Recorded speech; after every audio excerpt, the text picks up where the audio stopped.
کس طرح ہمارا ضمیر مطمئن ہے یہاں پر بیٹھنے میں جو آپ کے حکم پر چلنے چاہیے تھے. کون ان اسمبلیوں کو اور ان ایوانوں کو عوام کا نمائندہ پارلیمنٹ کہے گا؟ کیا یہ عوام کے نمائندہ پارلیمنٹ ہے یا یہ اسٹیبلشمنٹ کا ترتیب دیا ہوا پارلیمنٹ ہے؟ خدا کرے یہ خبر غلط ہو، لیکن ہماری معلومات یہ ہیں تو آج ہمارے آقا اور ان کے حکم پر ہم چل رہے ہیں. کیسے آپ دنیا میں شناخت کرائیں گے اپنی کہ ہم ایک اسلامی مملکت؟ چیختے رہے ہم لوگ کہ صاحب یہ جو کچھ آپ کر رہے ہیں قرآن و سنت کے خلاف ہے، کسی نے نہیں سنا. السلام علیکم ناظرین کرام. مولانا فضل الرحمان نے حکومت اور شہباز شریف کو دھو کے رکھ دیا. آج پورے ایوان میں سناٹا چھا گیا. تحریک انصاف اور عمران خان کی کھل کر حمایت کر دی اور کہا کہ تحریک انصاف کا حق ہے جلسے اور جلوس کرنا، احتجاج کرنا. پرامن احتجاج ہر سیاسی پارٹی کا حق ہوتا ہے. آخرکار کب تک آپ ایسے کرتے رہیں گے؟ مولانا صاحب کی اتنی سخت گفتگو کہ پورے ایوان میں سناٹا چھا گیا. شہباز شریف کو اشارہ کر کے مزید جو ہے اسمبلی میں بیٹھنے کے قابل نہ چھوڑا. شہباز شریف منہ چھپاتے رہے. آپ ویڈیو دیکھیے پھر اس پر بات کرتے ہیں. اس سے پہلے جناب اسد قیصر صاحب جو بات کر رہے تھے، ان کا جو مطالبہ تھا میرے خیال میں ان کا مطالبہ صحیح تھا اور جلسہ کرنا ان کا حق ہے اور میں ان کے اس مطالبے کی حمایت کرتا ہوں. لیکن جناب اسپیکر، مسئلہ یہاں تک محدود نہیں ہے کہ ہم جلسہ کر سکتے ہیں یا نہیں کر سکتے. اس بات پر سنجیدگی سے غور کیا جائے کہ ہمارا ملک آج کہاں کھڑا. ہم نے یہ ملک جس جمہوری انداز کے ساتھ برصغیر کے مسلمانوں کی تائید سے حاصل کیا، ان کی قربانیوں سے حاصل کیا. اس ملک کے قائم ہونے میں نہ بیوروکریسی کا کوئی کردار ہے اور نہ ہی اسٹیبلشمنٹ کا کوئی کردار. لیکن اس بات کو سوچا جائے کہ آج عوام کہاں کھڑے ہیں اور اسٹیبلشمنٹ کہاں کھڑی ہے. کیا وجہ ہے کہ مسلسل ایوان پر سوال اٹھایا جا رہا ہے، ہماری عوامی نمائندگی پر سوال اٹھائے جا رہے ہیں. کیا یہ عوام کے نمائندہ پارلیمنٹ ہے یا یہ اسٹیبلشمنٹ کا ترتیب دیا ہوا پارلیمنٹ ہے؟ اس سے کب نکلنا ہے ہم نے یا مزید دھستے چلے جانا ہے؟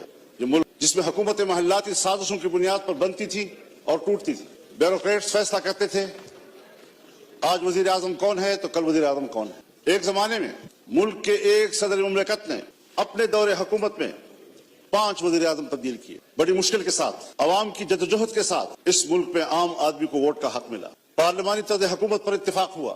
الیکشن ہو گئے سن 1970 میں، جسے آج ہم بطور مثال پیش کرتے ہیں. لیکن انتخابات کو بطور مثال پیش کرنے کے بعد کیا اس کے نتائج پر بھی ہماری نظر ہے؟ جس کے نتیجے میں ملک دو لخت ہو گیا، ہم پارا پارا ہو گئے. قائد اعظم نے جو قوم کو ماٹو دیا تھا، اتحاد، تنظیم اور یقین محکم، وہ کہاں رہا؟ قائد اعظم کا پاکستان کہاں ہے آج؟ شاید تاریخ اس کے حقائق سے پردہ اٹھائے گا. تاریخ معاف نہیں کرتی کسی کو. تھوپا گیا سیاستدانوں پر اور کردار جنرل آغا یحییٰ خان تھا.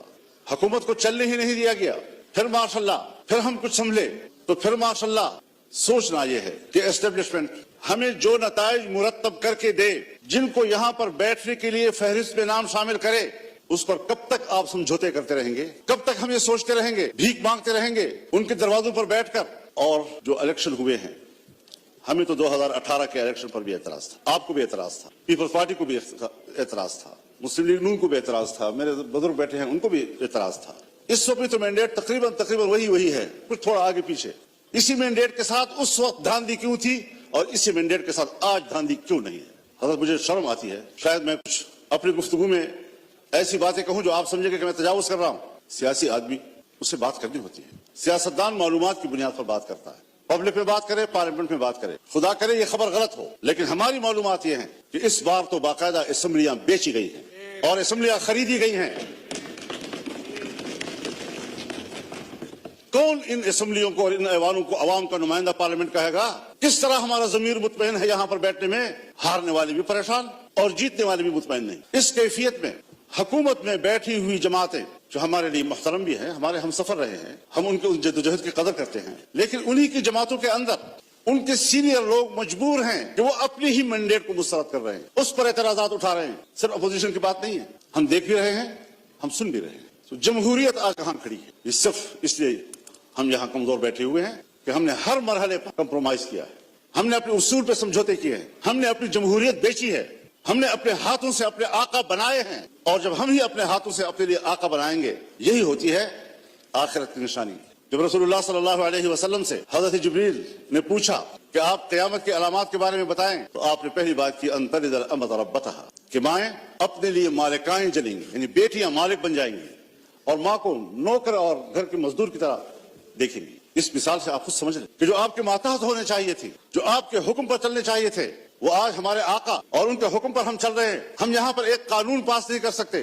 جناب اسپیکر صاحب، آپ گواہ ہیں، آپ کی پوری جماعت گواہ ہے۔ ہم نے ایک اجلاس میں ایک قانون سازی پہ بات، اس کے لیے کمیٹی بنی، وزیر قانون کے نگرانی میں میاں شہباز شریف صاحب نگرانی کر رہے تھے اوپر سے۔ ہمارا اتفاق ہوا، دینی مدارس ان کے وفاق حکومت کے درمیان اس مسودے پر اتفاق ہو گیا۔ اتفاق رائے کے باوجود اسمبلی میں نہیں آ رہا، اس لیے کہ اجازت نہیں، کرتے کرتے بالآخر اسمبلی میں آیا وہ، اور آیا تو خواندگی کے دوران روک دیا گیا اور پاس نہیں ہونے دیا۔ ہم پارلیمنٹ ہیں، ہم نے اس پہ اتفاق رائے کیا، اسمبلی تک میں لے آئے، پیش ہو گیا، پہلی خواندگی ہو گئی اور بالآخر اس کو ڈراپ کرنا پڑا۔ اتنا ضرور ہمیں پتہ چل گیا، اور میں نے شہباز شریف صاحب سے کہا کہ ہمیں اتنا پتہ چل گیا ہے کہ قصور آپ کا نہیں ہے، کون رکاوٹ ہے ہمیں معلوم ہو گیا، بس اتنا ہی چاہیے تھا۔ ہم قانون سازی کا بھی اختیار نہیں رکھتے، ہم اپنی مرضی سے قانون بھی نہیں بنا سکتے۔ اس پارلیمنٹ کی رکنیت پر ہم فخر کرتے ہیں اور ہم سمجھتے ہیں VVIP بن گئے۔ آج ذرا موازنہ تو کیجیے جناب اسپیکر، ہندوستان اور ہم ایک ہی دن میں آزاد ہوئے۔ 15 اگست 1947 کو صبح 8 بجے دلی میں لارڈ ماؤنٹ بیٹن نے انڈیا کے گورنر جنرل کا حلف اٹھایا اور کراچی میں قائد اعظم محمد علی جناح نے حلف اٹھایا۔ ایک ہی دن ہم آزاد ہوئے۔ آج وہ دنیا کی سپر طاقت بننے کے خواب دیکھ رہا ہے اور ہم دیوالیہ پن سے بچنے کے لیے بھیک مانگ رہے ہیں کہ ڈیفالٹ نہ ہو جائے ہم لوگ۔ یہ کس کے ہاتھوں، کون ذمہ دار ہے اس کا؟ گھومتے پھرتے پھر آئے گی بات سیاستدان ذمہ دار، حکومت ناکام۔ دیوار کے پیچھے جو قوتیں ہمیں کنٹرول کرتی ہیں، جن کے باغ ڈور ہمارے ان کے ہاتھ میں ہیں، فیصلے تو وہ کریں اور منہ ہمارا کالا کریں، عوام ہمیں گالیاں دے، ذمہ دار ہمیں ٹھہرائیں۔ یہ کون سی سیاست ہے؟ ہم کہاں اس ملک کو لے آئے ہیں کہ آج آپ کا ایک ایک بچہ 25 کروڑ آبادی کا، وہ 2 اور 3 لاکھ تک کا مقروض ہو چکا ہے۔ خوش ہوتے ہیں،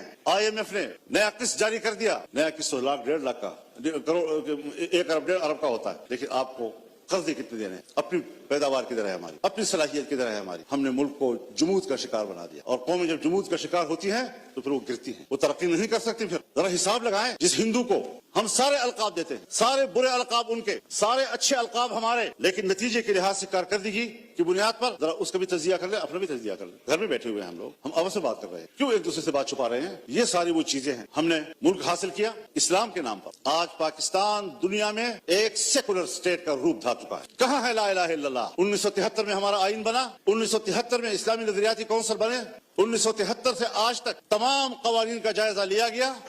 ناظرین کرام، آپ نے ویڈیو دیکھی، مولانا فضل الرحمان نے آج ایک مرتبہ پھر حق ادا کر دیا۔ شہباز شریف اور اس حکومت کو آڑے ہاتھوں لیا اور کھل کر اس بات کا اقرار کیا کہ عمران خان ہو، پاکستان تحریک انصاف ہو یا کوئی بھی پارٹی ہو، احتجاج، پرامن احتجاج اور جلسے جلوس کرنا اس کا حق ہے، اس کو کوئی بھی قانون اور آئین نہیں روکتا، تو آپ بھی اس کو نہیں روک سکتے۔